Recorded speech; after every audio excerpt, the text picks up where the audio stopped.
1 minute he's buying a Chinese, next minute he's buying a sex shop. Now he's into banks. He's gonna be after Indian takeaways now before long, and then kebab shops.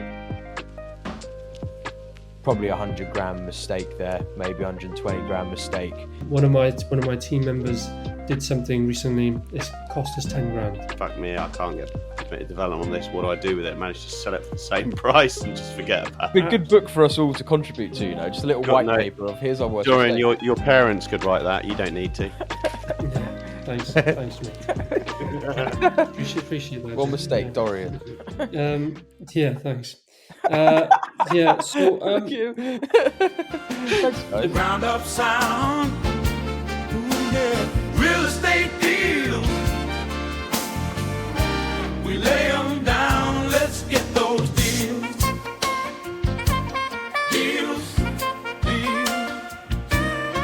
Deals making money, baby.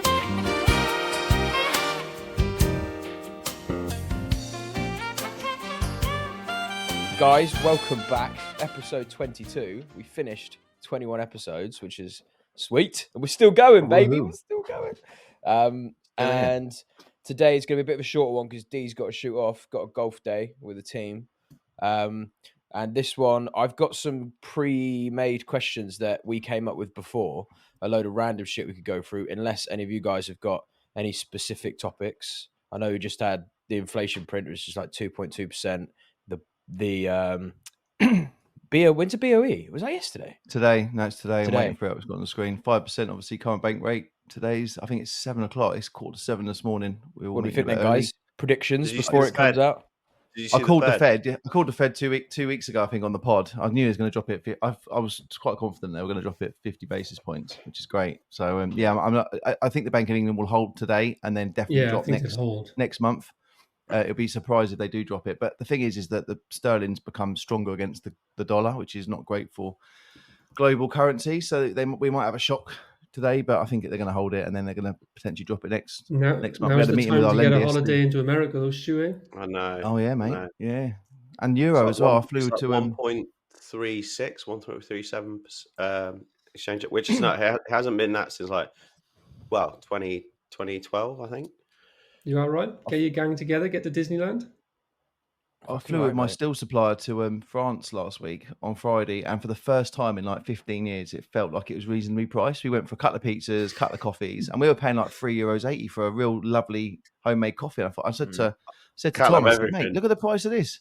I can't believe it. Like, it actually feels like it's a normal price again. Because you used to go to the euro went crazy for a while, didn't it? You're going over there and you were spending €5-6 for things where, well, it's the standard now in the UK, but yeah, it just felt quite surreal. But let's see. Couple of those, mate. Thanks, boys. Yeah. But yeah, so I actually think they're going to drop it. I actually think they're going to drop it 0.25 because I think it's the only political thing they could do to look half decent, considering everything else that's happened in the UK. So I feel like, and I know it's not meant to be politically influenced, but of course it fucking is. So I'm sure I've seen a warning recently though about inflation creeping up or something. I don't know. Okay. It's all made up. It's made up. You see different figures, to be honest. It's made up. That's why I don't pay notice of it. I just judge inflation by what I'm actually seeing prices moving on the ground. Yeah.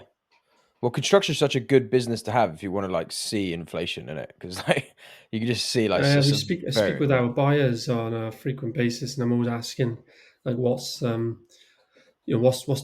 pricing like? Have we got any increases coming? And whilst it seems a bit level, it's not come down. It's rebased, and then they've still got increases coming, but just in line with normal what you would expect. But I would say it's more than 2%. Personally, yeah, no, it feels that way. It's more like 7%. It's between 7 and 11%. I would say feels about definitely more than 2%. I don't know where they get that from. Let's hope they drop it. We'll see. Well, if you drink too much coffee, D, they take the coffee out. You buy too much sugar, they take sugar out. And if things are actually going up in value, you're having too much of it. People are swapping for cheaper bread because they can't afford the white bread anymore because the flour's gone up. So it's just a manipulated load of shit. I was in London yesterday because I went to meet our lender, and because we really are trying to delay refinancing because we don't know with Farnham if we're gonna. It's a 7 2-bed unit scheme. We don't know if we're gonna hold it, keep it. We do want to hold it because it's a great product that we built there. But I'm just so convinced that we can hold off till May to August next year and just extend our bridge with them for a few more months and just to forfeit the short-term income that the building's stabilised, so we can use that income to pay for the interest. But just by delaying it for 6 months, I think we're going to get such a better deal, because obviously when interest rates come down, it's not attractive for investors to want to keep their money in the bank. They have to go on risk again and start buying equities, property, whatever. And once that rate comes down, obviously it's a bit of a double-edged sword, because you get cheaper mortgage, so we can borrow the money, we can make more income from the building, and we can refinance a better yielding product that's going to be more valuable. So I think we're right at the peak where we should just hold off, if you can, refinancing for about 6 months. I'm literally doing the exact same, mate, with the site. Yeah, kicking it for another year. Yeah, best thing to do, especially if it's a bigger site. The calculations I've run, it's still cheaper to debt out. Do you think? Depends what it is, though. I got mine's a service apartment, so it's like proper commercial mortgage that we're looking for. They're like 8-9% still, but they should come down to like 6. Stuff, commercial stuff. I just can't go how. I mean, it hasn't really changed that much. It was sort of 7.5 at the best case. Yeah, 5 years ago. Yeah. I'm just doing the one now with a commercial, and it's like 8%, but I'm still proceeding because even in the best case, it was like 7% as well, to be honest. So it's not for this level of gearing anyway. So what is it? Just total commercial property, is it, or is it mixed use? It's just pure commercial. Yeah. Whereas, like, if it was lower gearing, then high streets would come in, and it's a better rate. But pure commercial lenders, they were high anyway. It's not. High streets are still not. High streets are not that good on commercial. It used to be better anyway than the other lenders out there. Terms that are live in the market today. So this was an old NHS building that we bought, and just tenanted it with a children's nursery. They've been there 6 years, and I'm refinancing out the sort of 5th year. NatWest on like a 42% LTV mortgage are all in. So I actually work out arrangement and the cost of finance per annum, and then divide the arrangement by how many years the product is, because that's your actual cost. Yeah. Because if you compare it to another like-for-like product, you still got to pay the arrangement. And their blended cost for a 5-year fix is 9.25% on a 42% LTV mortgage. That's NatWest. And then the best lender is actually Atom Bank. 5-year fixed, 70% loan to value, 8.28% blended for 5-year fixed. Man, what's the arrangement on those? 2% with Atom and 1.5 for NatWest. Still mad, isn't it? Yeah. Fucking hell. There you go, mate. Interesting market we're in. I think, I agree with Stu. I think we've got another 6 months until we can see more confidence really come back from the end user, because it's down to the buyers at the end of the day, isn't it? Getting the buyers back in the market and helping sites just churn out again, and getting developers to actually release more stock. But then there's going to be a lag in that. So we've got like another year until we can maybe see normality. But then look at the American elections and everything else going on. Nothing's ever going to be normal again. Like shit's just going fucking mental everywhere. And I'm basing mine on full residential, because obviously I'm expecting to refinance some of the first year tenancies as well at a better rate. So I'm trying to just play a load of levers to maximise the value in a weird time of market.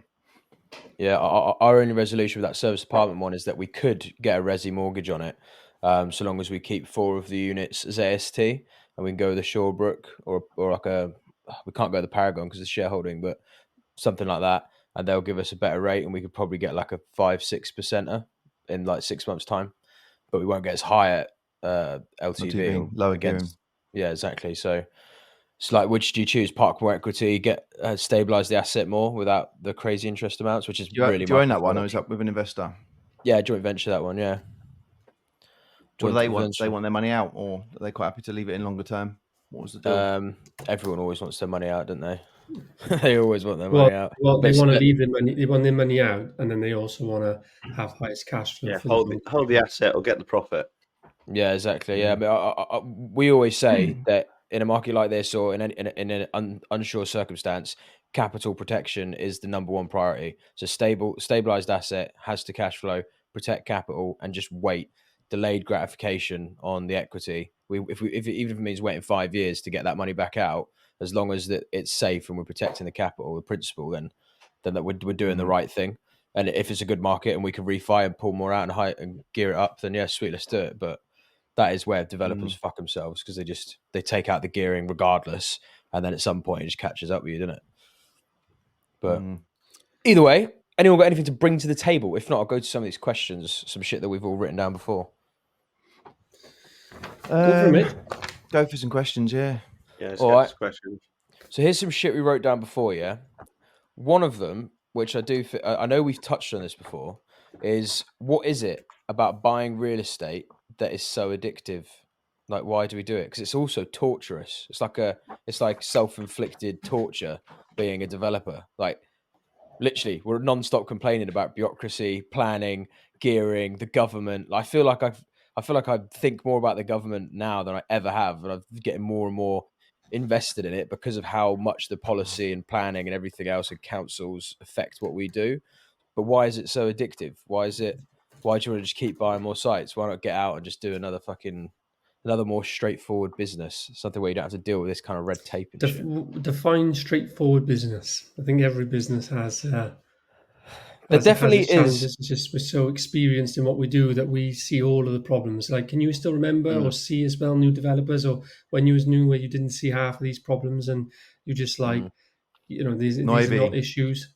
Yeah, it's like Ignorance is bliss. when we look at other sectors, they look like that as well. But I think every sector has its has challenging points. I do believe obviously our sector has more challenging points, but also the other thing that for me is it does remind me that just means there's less competition in this particular sector. Yeah. As frustrating as it is, I would rather be in a frustrating business model with limited competition than a business model that has an abundance of competition and a low barrier to entry.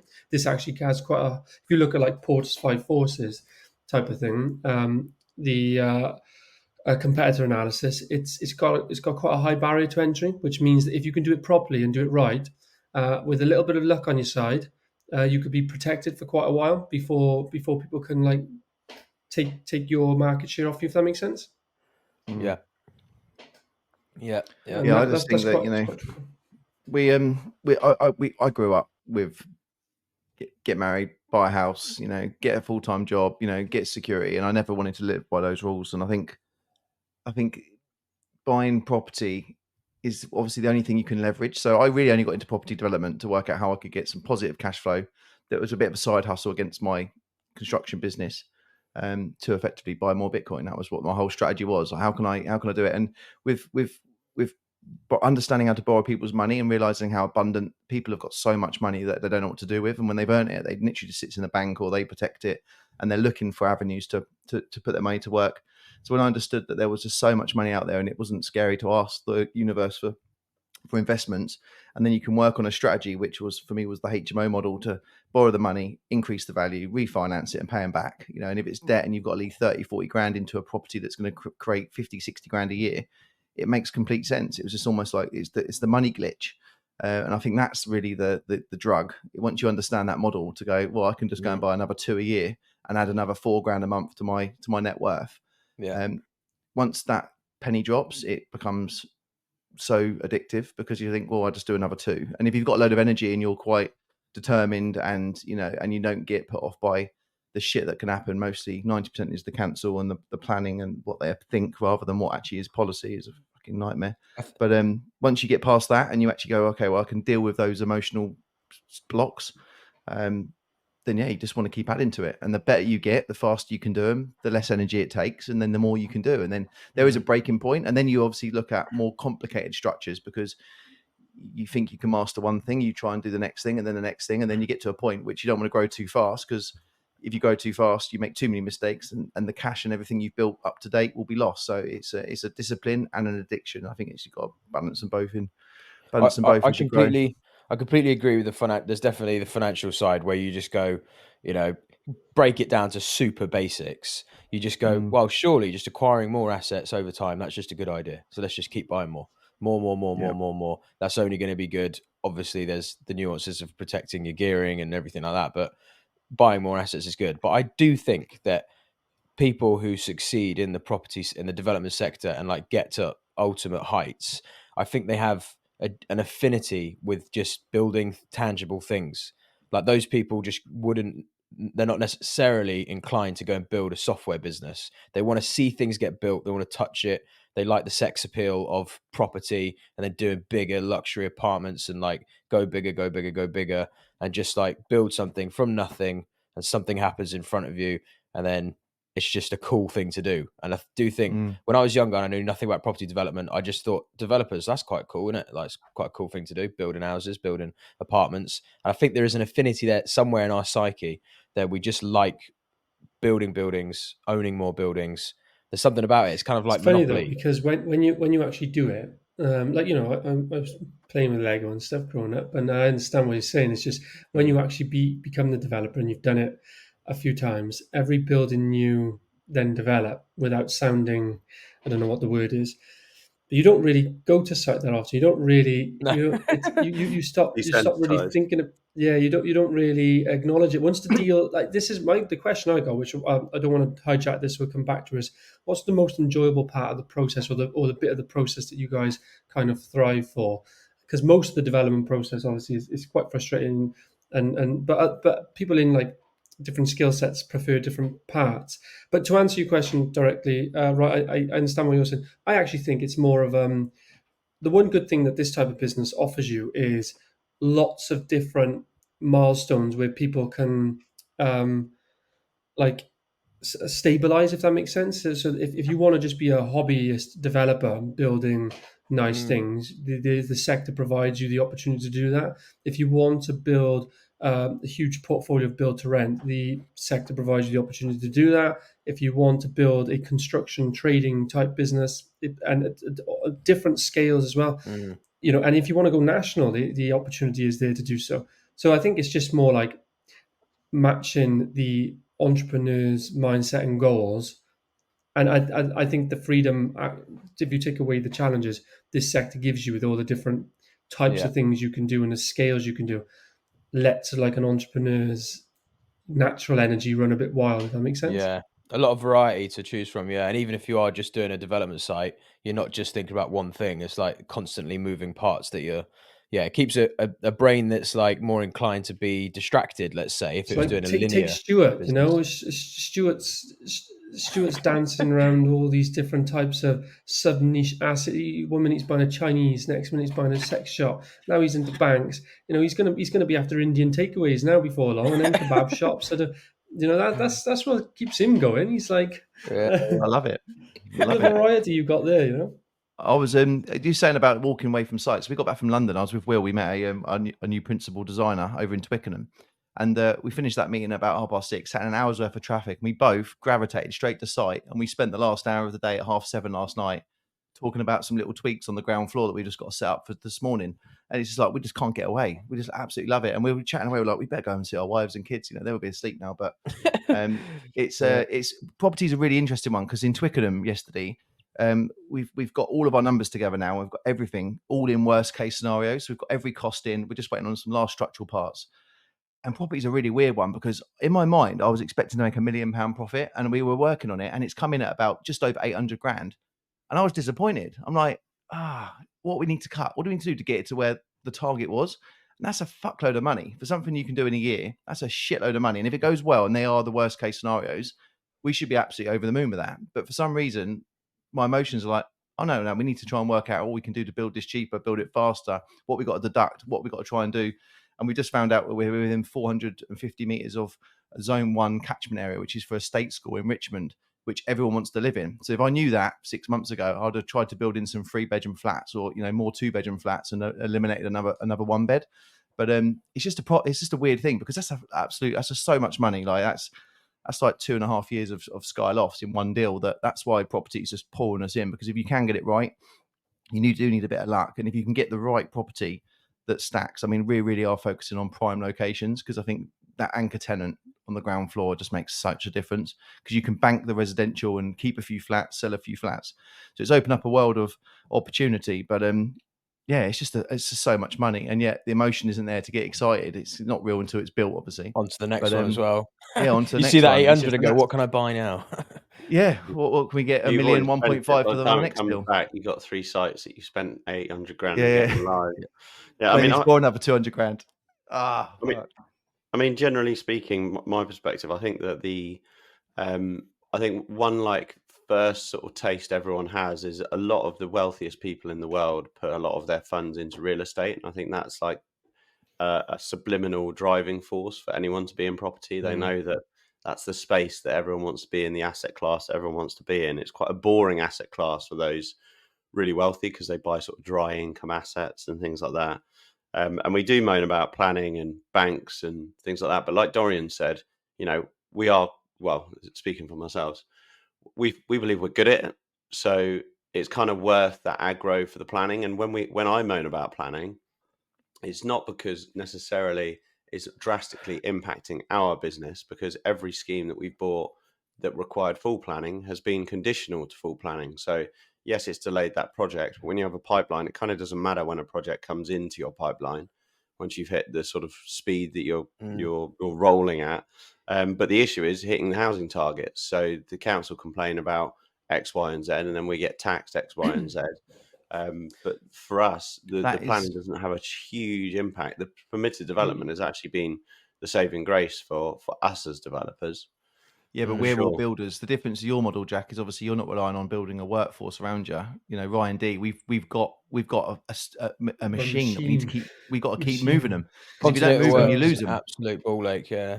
But the planning for us also, is so much more. It is also one of those, like, because you've got to, sometimes we all just look at the problems, and don't get, like, I'm one of the biggest vocals for how broken the system is. But if planning was really easy and pretty much guaranteed within 8 weeks, you'd never be able to do conditional deals. You'd have to always do uncom deals. And the amount of capital then you'd need to raise in the business is, you might obviously be able to turn around faster, but still, it's you'll be presented with a different set of challenges. It's like we've got a pipeline of over 1,000 homes, 250 million plus in terms of value. The vast majority of that pipeline is optioned and conditional, and it takes on average for us 2.5 years to get through the planning system, which is ridiculous. Right? It just shouldn't be anywhere near that. But that is what it is, and I've shared with you guys before. Ultimately, when you know the challenges in your landscape, you have to change your business model to suit that. So, as Jack said, doing conditional deals, doing options, building in those extra timescales, not taking on a deal on a 6-month term when you know it's likely going to take 18 months and you need an extendable 6 months on top. And then if you can structure your business correct around the challenges in that business sector, you should be able to thrive in a way. And I think that's the biggest problem, to be honest, is like every business has its own set of challenges, and different sector has its own, uncontrollables and risks and things. But if you can change how your business model works to mitigate those risks as best as possible and still be able to thrive, you should be giving yourself the highest chance of success in that sector. That's my opinion anyway. But I like development because Stuart's right as well. I mean, if you do it right, you can make some life changing amounts of money. I don't know if any of you guys are happy to share with what the most amount of money you've made on a deal, or the most amount of money in your pipeline that kind of gets you going, because you can't. There's not many other sectors out there, or if you wanted to start again, it's so difficult to actually build a business that in one deal you can make 6 figures, let alone 7 figures. It doesn't. Yeah. The real world doesn't work like that from like the vast majority of people. Like one of our deals, or a couple of our deals on paper, and ones that obviously some have actually delivered as well. Like you should, 800,000 in profit, 1 million in profit. I mean, where else can you do stuff like that when it goes right? Equally, if it goes wrong, it's a nightmare. It gets better. It gets even better because you can make that sort of money. It gets even better because then you can refinance, put into more. Inflation-induced debt destruction. You're hemorrhaging against people debasing the currency. The currency, the dollar's just dropped because it's now they're gonna be able to print more of it for a cheaper fee. And then you can take the profit, you can leave it in the building, that gives the bank security, and then borrow debt against it that gets paid by tenants. I mean, it's just that's the addictive part. And I think the one thing I would like to know from you guys is, how do you stop yourself from getting emotionally attached from a site? So I've just lost one in Weybridge that I was so close to winning, but we've just been just been done by another developer. Now, who knows what their plan is? I can't see how they're going to make it. They've just offered another 200 grand higher than where our top whack was. Yeah. And we were so close. It was us and one or two others. Now, you don't know, obviously, estate agents and stuff will always tell you there's more than there is, and 50% of deals will fall through. So we're not going to move any higher than where we are, but it is a really good deal. But you can't be in the market. Like, if planning was easy, you'd have more people who would come in with more cash who just, you'd never buy anything because everyone would just be taking the risk on planning, even though this is a very low risk application and super quick to build. And we're working to all of our costs. We're trying to data analyze everything we're spending on our projects to build tables. So we're not even relying on a QS. We are working on what our absolute true pound per square foot is, so we can offer a little bit more to try and win the jobs we want. And I think it's gutted. I think just touching on your point, I think it is just it's kind of like speed dating, isn't it? When you're like when you're out hunting for sites and you fall in love with the scheme and the numbers and everything else, and there is an emotive quality to it, because I think where you get your head into the design part of things and like the location, and you get to know like the bits about that locality, and you go, oh, I love it for that reason and that reason and this reason. It's such a unique property, and you sell yourself on it, and then some other bastard comes in and like then she's two-timing on you, do you know what I mean? And then you're bartering against someone else, or it falls through, or you find an ugly underneath personality that you're like, oh shit, it's got a restricted covenants. Like, you're constantly trying to marry like your soulmate, which is the most idyllic site, but really you're in a marketplace bartering with loads of other people who are also trying to go for the most attractive girl. It's kind of like a speed dating thing. It sounds like you've got some trust issues, mate. Guys, this is the answer. Not necessarily this book and this model, but leads are the answer. You need a bigger pipeline. And I don't really get emotionally involved in anything because, to be honest with you, I know this sounds flippant and I don't mean it that way because obviously I've got a team now. A lot of the leads and deals that come in, I don't even get involved with until I need to effectively sign it off. And so I don't really, it's very rare now that I'm involved in deals until they get to the point where it's kind of a deal. I just got to approve it. But when we do lose a deal, I don't get annoyed about the emotion set. I do get actually really annoyed and really frustrated. So like I don't want to come across that I don't, because I definitely do. But it's more on the competitive edge side. I hate losing deals to competitors. It's just the way it is. I want to be the best. I don't like competition. I don't want to be in sectors with high competition. I want to dominate the market. And when other people are in sniffing around the deals that we want to do, I hate it. That's just being honest about it. But D, when you say you've got to sign it off, are you signing off an offer going out? Or are you signing off it before it goes to legals? So they've already done the deal, and you're just now making sure they've offered been accepted. Before the offer goes out. Before the offer. But we always, or my team, and when I used to do as well, we always do informal offers. So it's very rare that we put an offer forward without understanding the benchmark the vendor wants. Or one of my first questions when a lead comes through to me on the phone, sometimes they still come to me, and it always was my first question whenever I can get in is, how much do you want, or how much does the vendor want? I need to know. I want to know. Straight away, because most of our leads are off market, there's no guide price, so we need to know straight away where they're at. So when we do our appraisal, we can work out quickly how far away we are to know how much legs it's got. Yeah. I just want to push back a little bit on something you said, Stuart, and not push back, but more for Jack. This, where the three of us obviously have construction, and Jack's particularly specialized in finding sites, structuring deals. I feel like we have different drivers, where I'm very conscious of continuity of work, because I know you guys are, because if you've got a construction business and you don't have pipeline and you don't have lads and labor movement, and it just becomes a fucking nightmare. So we're quite driven by that, but we also have a contractor's margin. Whereas Jack has to, Jack's, I'd say, one of the best people for finding good deals and structuring those deals in a way where he can get as much developer margin as possible, but obviously don't get the construction margin. So it may be that although we have like slightly different pressures, those pressures mean that we may settle for sites where we just need the continuity, we need the pipeline, where Jack can be more selective. He still has the pressures of the development overhead, but he could be more niche and specific on the deal itself and potentially get more developers margin out of things, because that's what his business needs. He needs that because he doesn't have the constructor's margin. I don't know what you think about that, Jack. What do you think? Yeah, I mean, it's a completely fair point, and thanks for the compliments on finding sites. It is more difficult for us to find sites because, like I say, we can't, like Stuart, we can't build quicker, build cheaper. We go to tender. We can value engineer our detailed design and the quality of the outfit that we're doing. But essentially, once that contract is fixed and the time's been agreed, that's it. We hand it over to the contractor, and that's then their margin we're happy for them to make. And it was actually weird because I was at Goldman Sachs, which Dorian recommended I should go to, and it was funny. People saying, "What's your background?" And I said, "Well, my granddad ran a construction company. My dad was a builder, and now I do everything apart from that.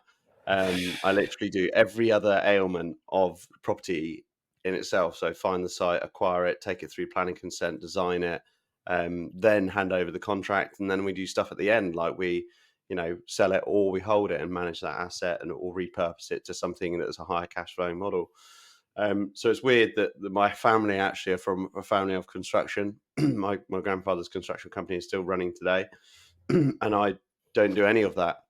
And it's kind of like there's many areas why I love that, and there's many areas where I don't love that. And I've always been told by multiple mentors, including my dad, that the biggest problem in business is staffing. And I always wanted to create a lean outfit where we're not very reliant on our own staffing, and we outsource in the right areas where staffing is at high volume. Construction is a high staffing volume sector. IT is a low staffing volume sector. You might have 5 people running a very high transactional website, whereas to run a development site, you need a lot of people and labor on that particular site. So yeah, we like just development margin, fixing the price of the contract in. There's huge benefits to that. We have 8 people on the payroll, but we're delivering £42 million worth of stock. If you were delivering that with a construction business, you'd probably have about 50 staff. Dorian, is that about right? Yeah, so we're at 50 staff, but that is also because we have a groundworks division. So yeah, you would be around that figure. Yeah. And the main reason we do it the way we do is because we want to expand and contract as much or as little as we want. So one year we could turn a 20 million delivery, one year we could turn an 80 million delivery, and our business size does not change. Our business overheads do not change. And I see that as a good, nimble way to navigate a market where the landscape does change quite quickly from a sales and exit perspective. But when you touched on something there, Rye, you said, like, be a little bit more selective. We still bid on the stuff that you guys are bidding on. We just have a different method to get to our price. And sometimes we have to be a little bit more creative on how we do that, whether it's delayed gratification, conditional offers, overages in place, whether we've spotted something that a construction business hasn't. So we've just been outbid on a site painfully in Surrey. And I know that as Construction Arms probably bought it. It's a consented site. I know that we can get way more value out of it, but the value that we're creating is not enough to get our bid above the level of a construction company just delivering the base scheme. So yeah, I mean, all in all, we don't have construction in-house. We like it for the reasons that I've mentioned. Sometimes I do think, we could easily pick this up. I've actually had chats. Yeah, will you ever do it? Will you ever do it, do you reckon? No.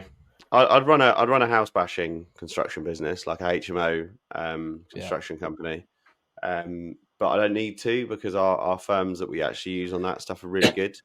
I just don't want the aggro. It's just too many things every day that happen that I can't be bothered with. We think a little bit more strategically, and like I said, we could double our delivery, and we would probably need one new member of staff. And like, when you actually look at that in the context of things and how small our office space and how intricate we are and how good at everyone is what they do, because we don't have the breadth of everything that you guys have to. That's my style of business. I prefer that type of business. It's less saleable. You can't sell a development business like ours. But they both work in the limit, don't they? There's plenty of examples of big developers who are like 2, 3, 4-man teams, as well as your developer contractors, which I just think is the best long-term model, but also risky, like, for so many different reasons. But there are big developers out there who have their own construction arm, and they're separate entities, but they can also, tax-wise, they can run different things in different ways, and it gives you more optionality, I think, in the limit. I quite like having a big team, but you are like, it does pose a whole lot of different challenges and a different level of pressure and stress as well, because there's one thing as a developer with minimal staff, if you get delays, then it is very frustrating, but you can manage that a bit better. You can cash flow it a bit better, and you don't have that pressure. Whereas if you've got 50 staff and you're in the unfortunate position where 3 sites get delayed, you put yourself in a position where you really don't want to do, because it's so, Jack's right, the number one challenge once you've got the strategy set and the systems in place, it's all about staff really delivering that rinse and repeat constantly. And as soon as you put as soon as you finally get that good team who then you nurture and will stay with you, it runs by itself pretty much and is really, really good. But if you get a disruption in that and it's not your fault, but you then have to reduce team, you start really messing things up, and it's so hard to rebuild a good team. But even with a good team, if you have about 50 staff, you're probably going to have some form of HR issue on a fortnightly basis. So it provides a different Pain point. mechanism. And then you bring managers in, and it's just, I tell you, it's a whole different skill set, like managing people in a large team. And I can 100% see why people do not want to do it. And if you can structure a business where you don't need to do it, then great. But I actually don't mind it, mainly because I don't do most of it. My management team do. So yeah, it's getting scary, isn't it? We're actually, I keep saying to Ben, like my internal strategy, and I don't know if Ben's actually on board with it, but I'm working on it anyway. Is I want to get our business to have a recurring income that pays all of our overheads if we do developments or not. So obviously there's acquisition fees, project management fees, and profit fees from projects. I want our business to sustain itself without any of those fees being introduced into the business. And I feel that's like a in a risky, I think property is a high risk, property development, high risk type of space to be in. And I think that that's a way that, imagine if we don't have to develop anything. We could do a bit of team training and team building or whatever in areas or gaps that we need to. And I think that's more, I want to be like more specialist in that way. So we are really good at the stuff that we do and produce high margin sites and not focus on the 5% margin above construction. And that's where we want to be in, like 3 or 4 high margin deals. And that's where we're going to. We have to feed our beast at the moment. We're in a similar boat to you, that our team need feeding and we need those fees. We have to do deals, but that reeks of lower margin projects. And, naturally when you have to do something, the best form of negotiation is being able to walk away.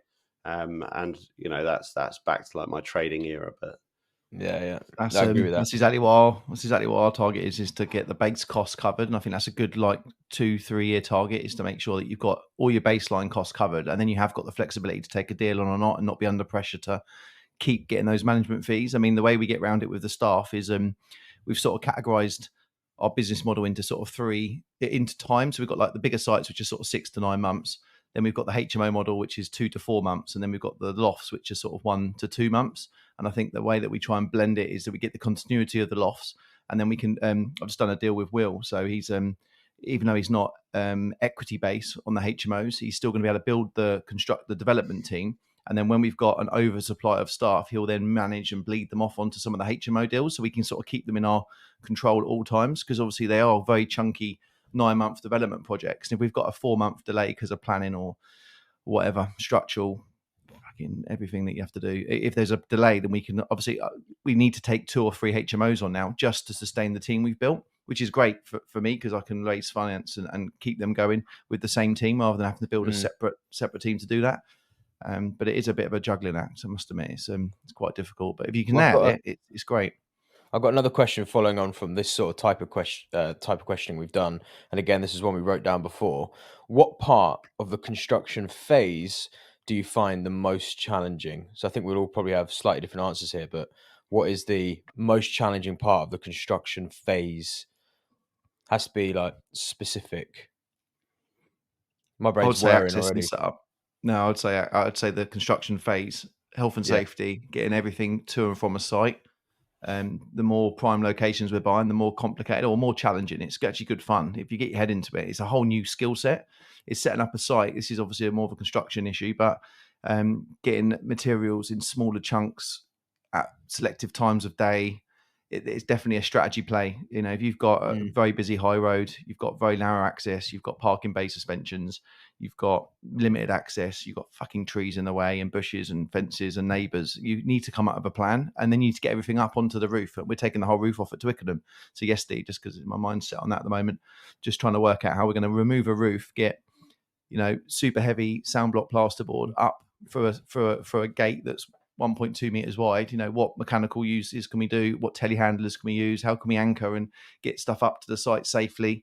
And we've got a principal designer who's awesome, but they're all trying to help us. So we're building this core team around us to try and make sure we're doing everything safely and building the team right. But that's probably the most challenging part. Building it, you know, whacking screws in plasterboard on site is the easy bit. You know, it's getting everything there and getting the site set up logistically and thinking about it on day one. Because at Farnborough, we didn't think about a lot of this. So we've got guys manhandling 44 kilogram sheets of plasterboard up temporary scaffold solutions that we've had to think about during the build, which can slow you down by 3 or 4 weeks, which you might as well have spent 2 weeks of the money up front and saved yourself 2 weeks of headache. So that, I think, from the logistics side, is probably the most challenging. I'll go the complete opposite end then, because I agree, like with what you've just said, completely agree. But equally at the other end, I just find that the handover just never, ever, ever, ever, ever goes to plan. Just never, ever fucking works. Particularly from a construction standpoint, but it's just, right, we'll be done next Friday, done.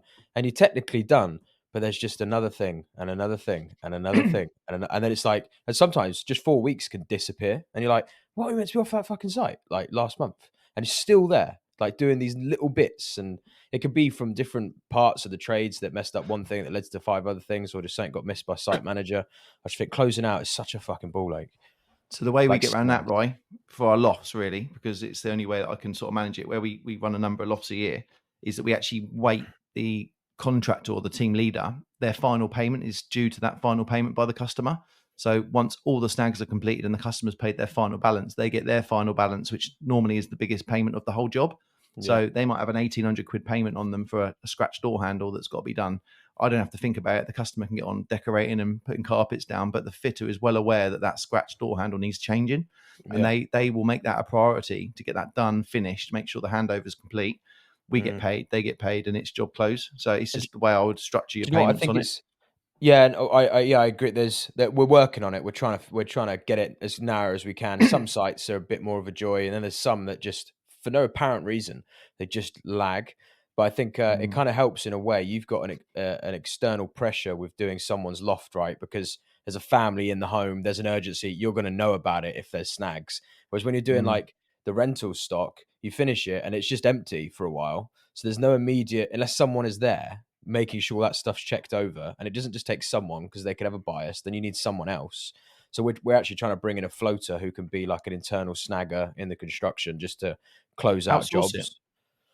Just outsource it to a snagging company. We give them a target date. We could, but we've got 2 really good multi-skilled guys who we might keep on day rates. Everyone else is going on a price, so that just all going on price. But there's 2 really good ones that are multi-skilled, and we always have this problem. And also, they can do the closeout stuff, but they can also get involved with some of the structural stuff. So every now and then, a couple of steels need to be banged in or door. But to be fair, not every now and then. There's always structural things happening, and they can pick up the pieces there to make sure that sites, they're kind of like labor liquid in between, just to keep sites moving, but also finish the closeout on sites as and when they come up. Don't know if it's a good idea or not, but we're hoping that will solve our problem. Have you guys seen that Welsh? Have you seen that Welsh slagger? Sorry, have you seen that Welsh snagger? He's fucking brilliant, isn't he? He's funny. Get him to come over and have a look. Come have a look at this, mate. Yeah, but so the snaggers, was obviously, whilst they're good and definitely needed, you know, we internally we do that. They would still only generate a list of things that need to be done. The problem is actually doing the jobs to get it. You know, unless you have a site manager on site as well that is good, then it's so easy for snags to just keep appearing when they could have been picked up a long time ago. But yeah, one of my most frustrating parts about development, I would agree with you, Ryan, is actually the handover, because when you're client led as well, for HAs or anyone really, they will have a professional team that come in for handover, and you basically have to hand it over perfect. And actually, if you did a development of 30 flats plus communal areas, it's actually quite a lot of space and a lot just a lot of things that could have minor snags on, and they pretty much all got to be gone. So it's really, really challenging actually to do that in a timely manner, and it's something that we have to start incredibly early. And honestly, the amount of snagging works that we do, like the buildings that we do are practically finished, but we don't hand over for another, I would say, 2 to 3 months from that point because of snagging. It's just something we factor into our programs. Like literally, just they have to be handed over perfectly, and that is just the way it is. So it's part of the business model. It's factored into our programs. We try to change the site managers towards the end of a job from a site manager to what's called a finishing foreman, and they are more skilled, I would say, in snagging and also getting involved to deal with that. Whereas you could have a site manager who's really good in the build. Like some site managers you'll find are really good in the groundworks and engineering and infrastructure stage. Some are really good at the superstructure stage. And then you also have some, what we call finishing foremen, post-plastering stage. And that's what they do. And what I mean, is because they drive different bits and they spot different things. And finishing foremen, I would suggest you want to bring them in at a post-plaster stage to really start driving that aspect of the job. And then what they'll do, or what they should be doing, is really be onto the snags so early on that before that plot gets closed out, and before you can get to the official snagging stage, so much work has already been done on that. Whereas a site manager or a typical team won't be doing that. They're just going to be getting it to CML kind of stage, and not really focusing too much on snags. They're going to be doing that at the very end. That's typically what happens. But that then causes a huge problem because it won't get done in the allotted time. It'll go on longer. So yeah, that's the things that we do. Yeah, nice. Go on, Jack. My biggest frustration outside of the things that you've obviously to some degree the construction isn't necessarily my bag, but I really enjoy the construction of houses, like renovating flips and things like that. It's just so quick, enjoyable, bit of problem solving, but you see a lot of change day in, day out, which I do enjoy. From a development perspective, I'd have probably said one of our biggest bugbears outside of the things that you've mentioned is actually utility connections and utility companies. They're just like we can, we actually had 3 sales fall through on one of our sites because water wasn't turned on. So the connection was made, but Thames Water didn't turn the water on. So building control couldn't sign the house off because it didn't have running water. And the frustration of that, and the comical part of it was, we ended up paying Thames Water something like 40k to do our connections on this site. They needed 40k because they needed traffic management. They obviously need to put the services in, blah, blah, blah. When they came to site, not only were they late, and I'm not talking 10 minutes late, I'm talking 4 months late, but they also didn't have any traffic management. So that was like 18k that wasn't even fucking spent. So now we've got a claim in with them, and this just sort of summarizes utility companies. We've got a claim in with them. We've actually worked out the actual cost to us, not just what we should have paid them, like the actual cost. So the delays they've caused, the finance costs racked up on that, the fact that we've lost buyers, the additional timeframes on finance costs for that, and the abortive legal costs, and it's over 100 grand for probably 22 grand's worth of water connections. We'll see how we get on with that claim.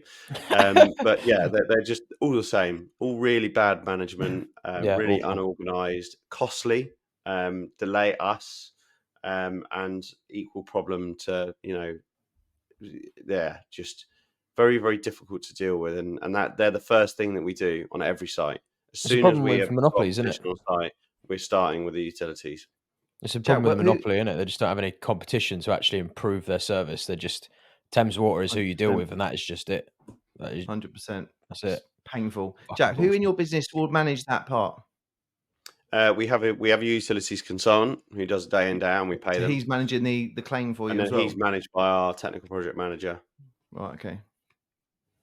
Cool. We have that on pretty much every site, but I think really that there's nearly every part of the development process is very frustrating. Like there's none, the planning process is very frustrating. Getting deals over the line with vendors are very frustrating. Financing is really frustrating. No doubt we've probably all got war and horror stories from every single part of those. Legals incredibly difficult. Sometimes I've got one now that's going on for literally like 9 months, just trying to get legals back and forth over the line, because the solicitor the vendor is working with only works Thursday and Friday, yet the vendor won't change solicitor. Honestly, this is honest truth. They only work Thursday and Friday. So they don't really respond until Friday, and then you have to wait a whole week again. And it's taken 9 months we could have built half the site by now. And then they're at lunch on a Friday afternoon. They're always at lunch. The other frustrating thing, like there's so many. It's just coming to my head. I just consultants over engineering, consultants not paying attention to things. The biggest thing though as well is the attitude. Is like, having problems. Like we're building timber frame or masonry houses. It's not rocket science, and I don't mean that to be disrespectful, but every time a problem comes up, I'm like, if they can build a tunnel from London to France under the ocean, I'm pretty sure we can build a timber frame house. I'm pretty sure of it. So don't tell me we can't do things. Just tell me the options of how to do it. It might not be viable. That's a different aspect there too. We can do it. It's just like that on every site we have, there's always stuff that comes up where people are like, we can't do that. And I'm like, why? And I start throwing out stupid suggestions then, because I'm like, theoretically it's possible. We're not going to go with it, but it's a way now we can do it. So it's just like, go on. I was saying, Dorian, about options. When I was a project manager in the city, we were working on a large office space, and we're fitting it out for Net-a-Porter. And because we were changing a lot of the structure in the building, and we actually blocked in the atrium, we needed to put some services on the roof of the building. So we're only doing a slither of office fit out in this big high-rise building, but we needed to put plant on the top. And anyway, we had weekly team meetings, and we'd put in an application of where our crane could go to lift these services on top of the roof. And after like 8 applications of where we marked it, where we would like it to go, I just sent a blank drawing and sent, can you mark on this drawing where you want it? I don't give a fuck where it goes. I just want to get it done now. And it's exactly that, where they just go, oh, you can't have it there. Then you wait another week to do another application. And that was just landlord consent to put a crane on site. Yeah, fuckers, mate. And that, I think the biggest skill one of the biggest skills you can have as a developer, especially developer contractor as well, but definitely as a developer, is you've got to just be willing to like challenge the status quo all the time, really. And I actually I just preempt staff now when they join my business as well. And I just tell them, look, I'm not the most experienced when it comes to construction, building regs, or anything. I don't actually have a construction qualification or a background. But one thing that I just cannot do is I just cannot tell you. Sorry, I have to tell you my opinion, because I won't. It eats away at me if we're sat in a meeting, listening about a site. I think I have quite a high dose of what I call common sense, and I'll just say what's on my mind, and I'll just be like, why can't you do that? Like, explain it to me, because it makes no sense. Like stupid things. And actually, to be honest with you, when you start doing that all the time around the team, my team expect it now. Every time they come to a meeting, and they know that I'm going to be asking them questions on parts of the deal, and then they give me their construction or technical explanation, and then I just come back to them with a very simple, why can't you just do this? And then they try to tell me, in a convoluted way why we can't, and I'm like, that makes no sense to me. Just do that. Just makes no, and then it sometimes really annoys them. But most other times, we actually get new ways of, well, I suppose we could do that. Well, we'll do it then. Yeah, I mean, I think that's just the nature of it. Stuart mentioned over engineering, professionals. That's just, on the way back from Oxford yesterday, I dropped into our Wallingford site, and the structural engineer had drawn the most complicated steel beam going through a wall. It had like gang plates, pads, timber uprights. I had to expose all of this existing timber and put bolts through it. And I'm like, can I not just run that under the plate and then do brickwork underneath it? And they was like, yeah. I was like, well, why the fuck are we messing? It was literally like I'd have to buy like 180 materials to put one steel through a wall. Yeah. And I was like, well, can I not just do this? And he was like, yeah, that would also work. And I'm like, why isn't that your go-to?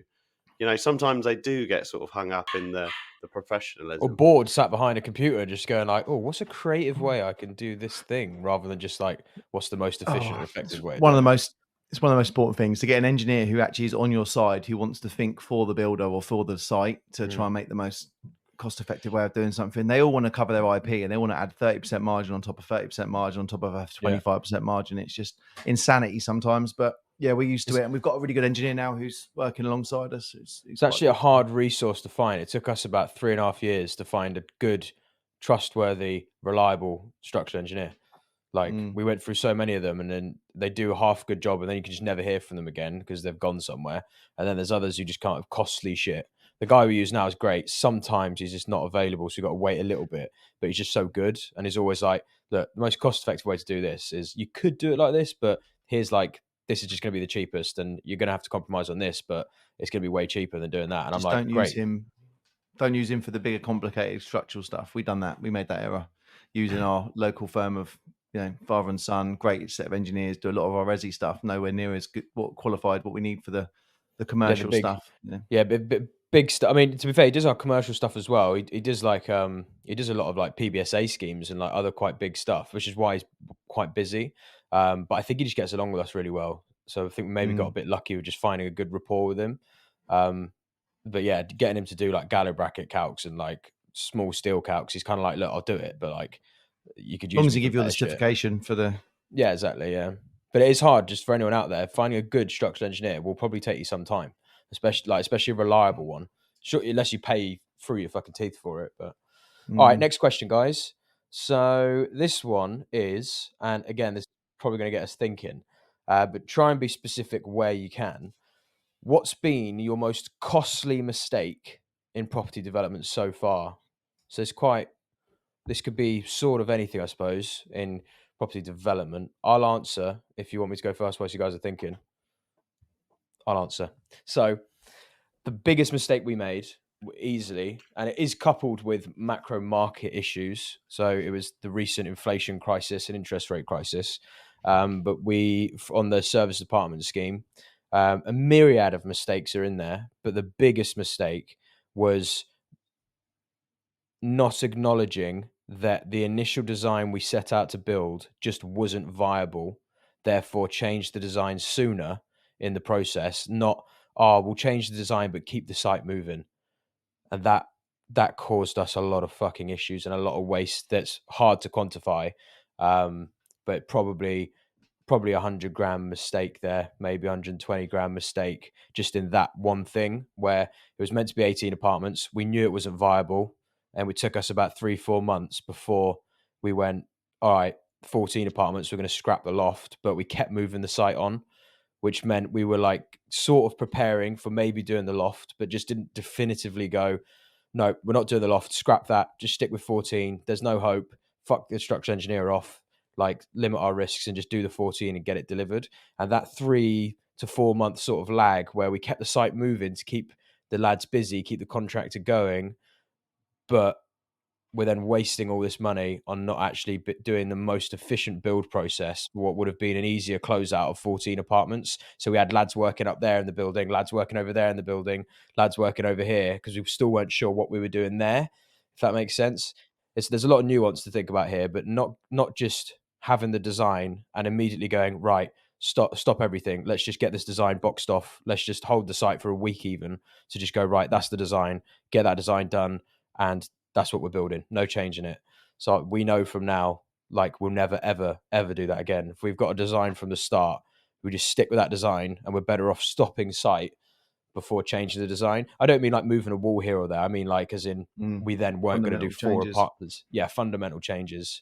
And that probably cost us 6 figures quite easily. So that's probably our biggest mistake. Yeah. Who's next? Mine too. I think was pretty similar.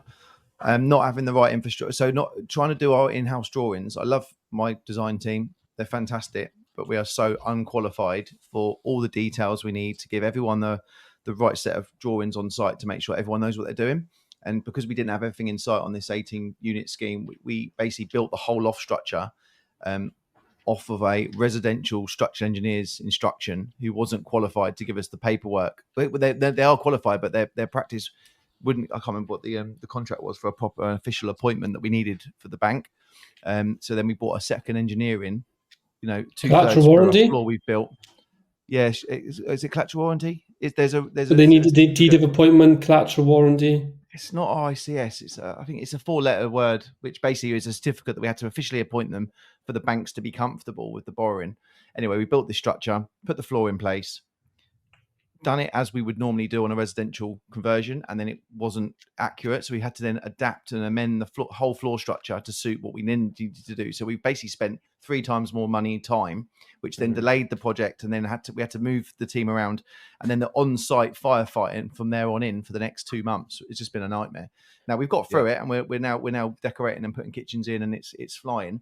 But that was added stress. But from the stress and the pain points of that, we've completely re-engineered the whole front end.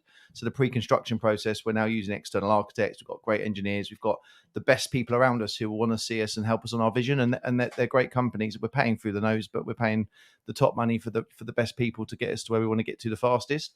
But you have to go through these pain points to work out what you need to change fundamentally moving forward. So it's all happens for the right reason. It's just been a world of pain, and Will, bless him, has been firefighting through some stuff, and he can't basically instruct all of our contractors because they all need his input, because the drawings don't stack up to what we actually need to do. If we had a full set of working drawings, you can go bomb, bomb, bomb, go, and our team are more than capable of going off a Meccano set of drawings, which we now know to run these more complicated conversions, which come with enough risk anyway.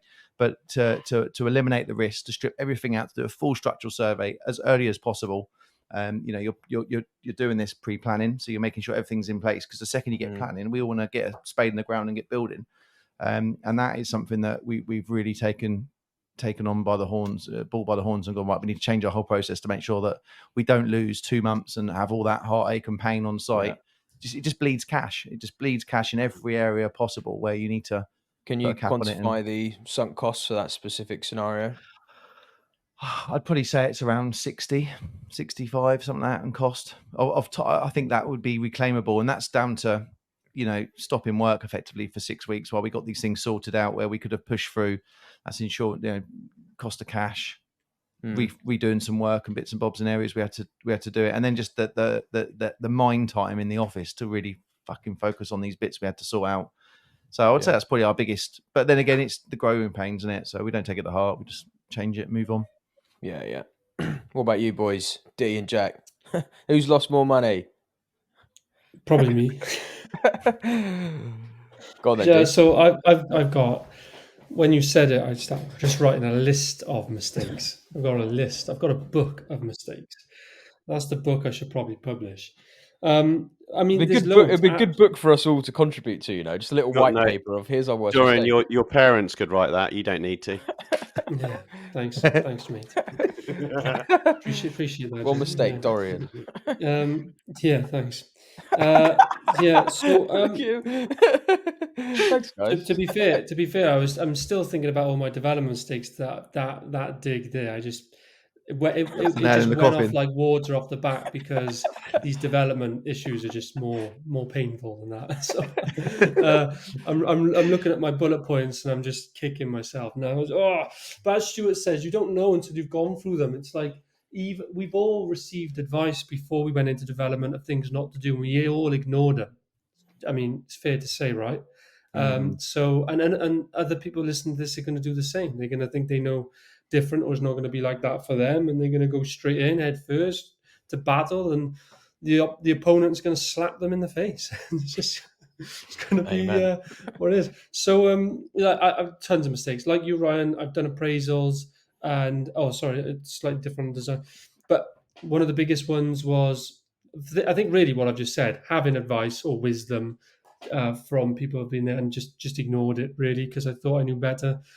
So that, don't do that. If it's be careful where you get your advice from, and understand their background, not just their background and their experience, but where they are now in life and the type of things they're doing now, because if we all took advice from people who've been there, done that, but they're not doing it now, and they're wealthy and they're conservative, and they didn't really do that when they were younger, then they're giving you the advice they're giving you isn't relevant really from what the position you're at now. It's more of a wealthiest person's not working advice position. But I've done appraisals and then manipulated the appraisals to make it work, and said, right, we're just going to make sure the costs don't come in like that when we get on site, or we are going to sell it for 20% more than whatever is in the area because that's what we'll do. Stupid things. I've taken sites and invested in sites way past the point where anybody reasonable taking a step back would be like, the site's probably not going to work, or taking things too far without getting a formal offer accepted, which is what obviously I've told you earlier we do now, and then lost a lot of money because you've spent money on something without even getting the price agreed to know it works. Stupid things. I've done handshake deals and not had them in writing, and then I've been ripped off for a lot of money. Obviously, my version of events has been ripped off, but I mean, the list is endless. What's the worst one? What's the worst one? What's the one with the biggest zeros on it? Because everything I'm saying here is like a 6-figure error. So yeah, I lost. No word of a lie. I've genuinely lost millions of pounds in development with mistakes. I am not even not. That is genuine. That is genuine. Most of that's come from the inflation period where I made a series of mistakes during that time because I didn't have the right data and I wasn't quick enough to change the business model. So I ended up signing £30 million worth of sites on historic data when the live data changed, and I basically locked in whether it's a loss or an opportunity loss because of the price difference. 7 figures, genuinely 7 figures. That's a big mistake. I would probably say about 2 million. 2 million I've lost from the difference in sale price I could have had because of wrong data. Yeah, that's an annoying fucking mistake in it as well, because it's not like that's and what's more annoying is that you find out kind of early on the project once you've signed, and you've still got 12 plus months to go, and you've and you hate your previous self. Yeah, fuck. That's interesting. You do, but it is. You just gotta get. To be fair though, this is what contingencies are for, right? And obviously the importance of, if you've got a contingency, just assume you're going to use it. But there are then also the contingencies beyond contingencies where you make a mistake that you just couldn't have, like not pricing in the materials and the changes in inflation. Like you wouldn't necessarily factor that into the contingency of a scheme, but like that would just eat your contingency like that. Like overnight. It blew the contingency straight away. Yeah. I mean, we basically we entered into jobs on like 2019 data in 2021 to 2022, and the pricing difference was like 25%, 20% different at that time, and then it went up another 20% by 2023. So our pricing points were like 40% off. If you have whatever margin you have plus contingency, obviously we managed to claw as much back as we could through value engineering, through cost mitigation, through getting extra money and variations from clients and assistance. But ultimately, it was what was the best decision at that time for the business would have been to not enter into all of those projects at once and just listen to a bit of the external noise going out there about inflation and the worry and stuff, and actually pay more attention to what was happening on the ground in terms of movements, quicker movements and prices, and then actually triggering that and thinking this doesn't seem right. Having a price increase here on inflation every month, having a price increase here on concrete or steel or timber every month, sometimes and then people just not agreeing to hold any price for any duration of time, and actually thinking this is actually really bad. Like this has not happened for like the whole time I've been in the industry. So, but because of that, you're thinking this is a bit weird. So you're like, it takes you a bit of time to actually adjust to that. I remember it's it, too late. I remember, I'm pretty sure we all must remember that, just like going to fucking suppliers and being like, it's gone up again. It's gone up again. It's gone up again. And it was just like, fucking hell, we've still got another like 14 kitchens to buy and they're double what we thought they were going to be when we priced them like 6 months ago. It's just mental shit. Unless So- you're like me and you're on fixed price contract. Yes, unless you do it, Jack. Until your Yeah, contractor here we goes are. bust. Yeah. Right, get your, you know, Jack, happy with yourself now. Get your comb back out, mate. Comb your ear again. What are you Really saying, Jack? stressful, this development stuff. Go on, Jack. What are you saying? What's your biggest costly mistake? Yeah, I mean, actually, it's similar to what Dorian said. I mean, I've got a whole raft of issues and things that I've lost money on and made silly mistakes, and we'll probably continue to make mistakes here and there. But certainly, my rule in our office is a mistake is only a mistake when you made it the second time, and you've got to be willing to try new things. And but yeah, we've had a raft similar to Dorian. Our sort of social business has had a difficult few years, and one thing that Dorian touched on there is, maybe doing less of them would have been logical, and it's more manageable when you've having we've got 14 sites, so having 14 problems is worse than having 3. And it sounds like Dorian sort of touched on that. But I've talked about that in the past. So I'll actually give you a more of like a fun, silly decision that cost us a little bit of money. Here we go. I mean, early days, I bought a building in Birmingham for 200 grand, which was a mistake. Managed to just about get out alive for that. It was 20,000 square foot. I was 21 years old, bought it in an auction, realised, fuck me, I can't get permitted development on this. What do I do with it? Managed to sell it for the same price and just forget about it, which was a bit of a learning. Not a huge loss, but shitting myself at the time. An early project that I did in Reading, I lost money on planning, probably about 40k in planning, and that's where I learned that professionals don't care about the result. They just care about their invoice. And that was a huge learning, making sure you got consultants that actually care if you get the planning rather than just chucking invoices at you for the work. A big mistake we've made fairly recently is we've held on too long with the same lawyer, which ended up costing us quite a bit of money. They just weren't up to it. Their standards were slipping. Well, we worked with them for years, probably nearly a decade. They were great. People have moved around. They're now terrible. And the delays and bad decision making they were making on their part has cost us a lot of money. And that sort of feeds into the one decision that has been a big issue. So we were refinancing our site, which is called the Maltings, and the existing lender contacted us and said, do you need an extension? We haven't heard from you about the refinance. And we sort of said, oh, well, we don't really necessarily need an extension because everything's in place to refinance. I will name and shame because I recommend you don't work with them. They're called Hope Capital. And I thought, actually, they've just reached out to let me extend for near on no cost. I might as well just buy us a bit of time just in case. So I said, what are our options? So we had the incoming lender lined up. Before I, was communicating back and forth with the actual existing lender, I spoke to my lawyer, which was this same lawyer. So decision making is this specific decision, and then also not changing our lawyer sooner. I said, are we ready to refinance? She said, yeah, everything's dealt with. There's a couple of things, but it's nothing that's going to hold us up. I think we'll be done in a week. So the Hope Capital came back and said, how long do you need? We can give you a month or 3 months. And I said a month's fine. So we agreed an extension at no cost.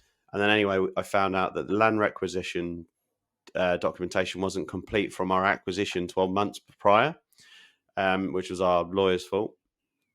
And it actually meant that we couldn't complete in a week. And it actually ended up taking 6 weeks. So rather than taking the month extension that they allowed, it took 2 weeks longer. And the pain is I then knew that, called Hope immediately back up. And I said, actually, I've just found out some information. Could we go for the 3 month? And I'm happy to pay if we need to pay an extension fee, arrangement fee. And they said, no, we've already agreed it. Is what's done is done. And then there was a raft of situations where I tried to take it higher and, basically did a bit of, said I'll name them, shame them and all of that sort of stuff. And they said, no, you'll be in your default rate now. We'll refinance and refinance. Anyway, that one decision cost us 80 grand in finance costs for 2 weeks. 2 weeks. Wow. That's 40 grand a week. that's Shows what can happen, though, innit? this game is absolutely brutal. You make it could be a knowledge decision, like a knowledge work decision. It could be a practical decision. It could be a team decision that's not even your decision. It could be a third party consultant, could be a solicitor, and they can make a mistake and it can cost you an absolute fucking like literally that's 80 grand in 2 weeks. What's that? Almost 3 average salaries gone in 2 weeks. Yeah, like I say to my team, and you're probably all the same. We don't have problems really anymore that are in the £100 or £1,000 range. Every problem we have now starts at 5 figures. One of my team members did something recently. It cost us 10 grand as a cost, as a mistake. Literally yesterday, How'd you another deal with one of that? my team members did something, and it's cost one individual, one mistake. It's cost 8 grand as a mistake. How'd you deal with that? As boss man, how'd you deal with that? It's very difficult because obviously you bring people in, you give them responsibility, you give them you then have to give them rein to go out there and do it to the best of their ability, and they will make mistakes, and some of those mistakes will be very expensive, especially because of the industry they're in. Every project we're on is multi 7 figures. Every package that we let nowadays is like 6 figures at least. The largest one of the largest subcontractor order that we have is in the 7 figures. That's just to a subcontractor. So like everything that could go wrong is now in the 5 figures. It does not. So the mistake is actually a very simple, stupid mistake, but the repercussions are massive, and it's sickening when you think about it. You do become a little bit. Obviously, you have discussion about this, figure out what happened. I'm like Jack. If you make the mistake once and you really learn from it, I can see that. Then it's fine. We learn from it. We go again. If you do it again, it's the same thing. Then you can have some responsibilities taken off you basically, or a lot more monitoring, and you start going down that step approach. You take the freedoms away from them. But Here's a question. Do you have to deal with many variations to order or delays on site, and you paying out a lot of penalties? And that's probably Jack and Dorian, I suppose, on the bigger sites. If you made a design change, do you have many sort of delays? So if they come up, it definitely costs you. Yeah. So our whole supply chain is like industry right will hit for variations for delays post signing contract. It's just, I mean, some won't, but you don't want to rely on that as a business. You've got to expect that they will, because they can. And it's so having as much data and details agreed and no changes. Sometimes the clients will change things, and we don't mind them because obviously they're going to be paying for it. So it is what it is. But yeah, if we've done something and it needs to change because it was wrong, and then it's going to cost us. What about you, Jack? Do you get many? Yeah, I mean, we do. So yeah, we tend to make quite a lot of changes purely because we spot things and ideas crop up and things twist and change, and it has to be, even like I just said, in the market where there was huge changes in costs, and we didn't just sit there and go, well, you've agreed this contract, you've got to ride that out. It was just a working relationship, and that's always got to be the way that it's got to be with a contractor. Even if we benefit from the bad news or the changes, it's got to be the same in reverse. We do have it quite frequently where they just try and take the piss a little bit, and then we have to get kind of dive back in, do a bit of work ourselves, actually do a costing ourselves, and we can split any package out and deliver that part ourselves. So for an example, we've recently been in conversations with one of our contractors about the heating that they quoted for, and actually what it's going to cost. That is something that we could split out of the contract. But yeah, I mean, it's every project should just be a constant communication, working relationship. The bigger sites, we obviously have weekly team meetings. There's full agendas that are pulled together, so everything's tracked, tweaked, changed, brought up as much notice as we can have possible for both parties. But I mean, there's always going to be variations in every project, and that's just the nightmare that there is. Yeah, we don't have to deal with any of that. It's quite fun. Yet, maybe we'll at some point. We'll see. Got our own variations to deal with. But anyway, guys, we're nearly at 8 o'clock. What about you though, Stu? Sorry, because you asked that question.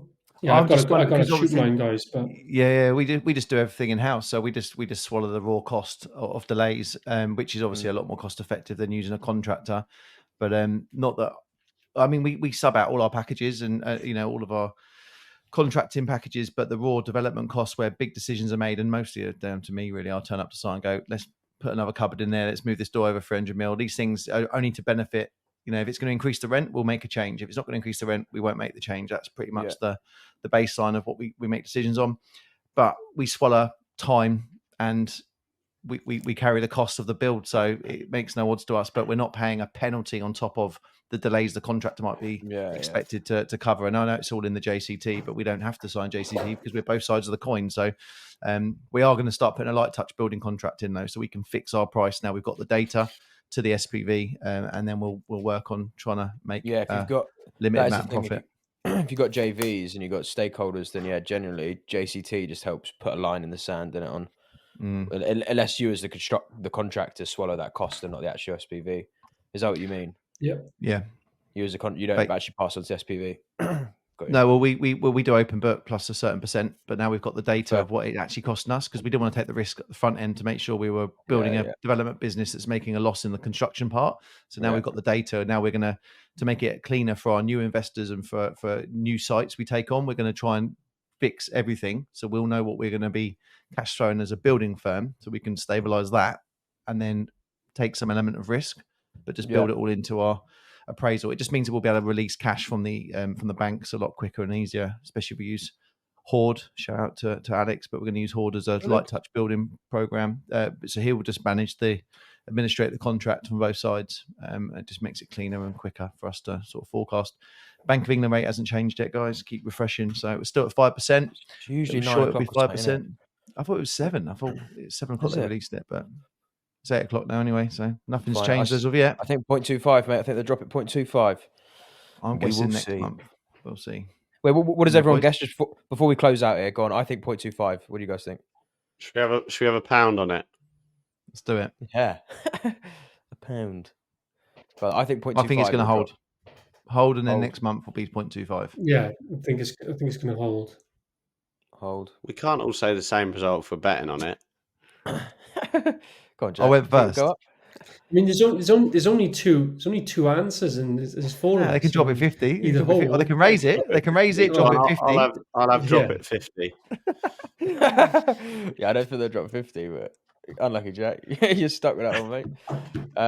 All right, that's another fucking episode. Episode 22. We've done 21 22. So far, 22 today. Beautiful stuff. God knows where we're going to go next. I think we're just going to keep going, basically. So, and thank you for everyone who's engaged with us. We're getting, I think, about 300 listeners a week across Spotify and YouTube, which is great. Good feedback as well. So thank you, anyone who listens. We are next week, before our next podcast, just for anyone listening. You won't know because it's going to be off the air, but we are sitting down with our production guy who does all the back end here and manages all the social media and edits everything. And we're going to just do a bit of ideation to try and think of other things we can bring to the podcast and bits and bobs like that. So do drop us some comments. If you've got recommendations for how we can reformat things, do you think we should have guest speakers on, interview people? Because we've got a mad network between us of people we could bring on for other points of views or case studies and things like that. We just don't really know what the best thing to do is yet. So we need the feedback from you guys, and next week, I'm sure we'll bash our heads together. But thanks for watching. Subscribe. These episodes come out every Thursday at 5:30 a.m. on Spotify and YouTube. Big love. I think that's it. Enjoy your golf day, D. Yeah. Let's raise some money for charity. Have a good day, gang. Keep making mistakes. Nice. Peace. To that, boys. Round up sound. Ooh, yeah.